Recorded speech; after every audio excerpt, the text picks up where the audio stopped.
Given the administration's opposition to this bill, are we still expected to see a vote on it? We are expected to see a vote on that and three other measures. Two of them are bipartisan that essentially protect the Dreamers by codifying DACA and include some permutation of border security measures and perhaps funding for a wall.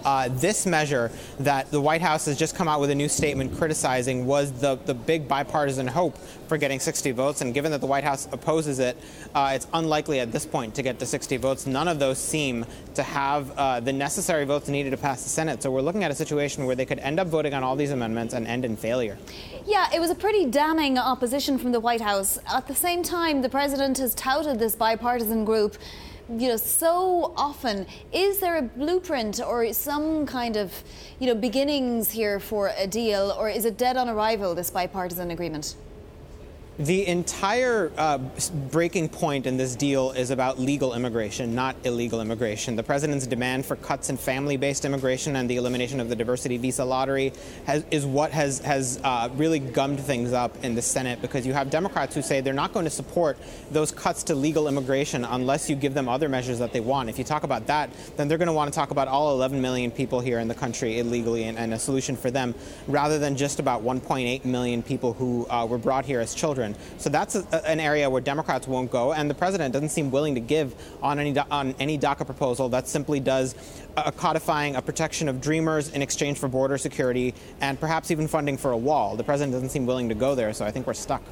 And even if the Senate goes there, and even if they say pass this narrow bipartisan bill, it's another issue whether or not Speaker Ryan will consider it an immigration bill and whether or not it will pass the House. What's the House doing right now?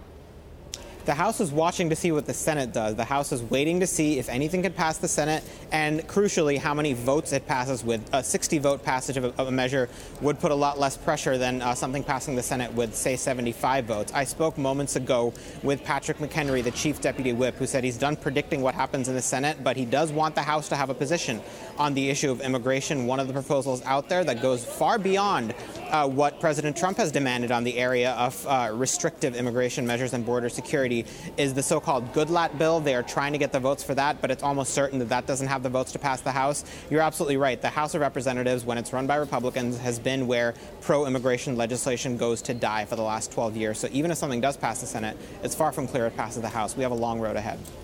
And Sahil, let me bring up a very interesting story that you had out. Deficit hawks are an endangered species in Washington. Explain that to us.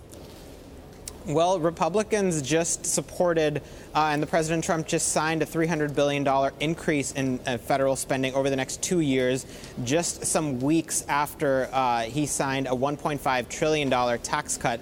This is the party that was raising alarms about the deficit and a so-called debt crisis under President Obama. Now that they're in control, they seem less and less concerned about the deficit. Deficit hawks appear to be dead, but the question I have is, were they ever really alive, or was the deficit simply a weapon when Democrats were in the White House to beat down domestic spending measures and expansions of the safety net, which is what Republicans and conservatives really oppose, not the deficit in particular. They like tax cuts. They like military spending.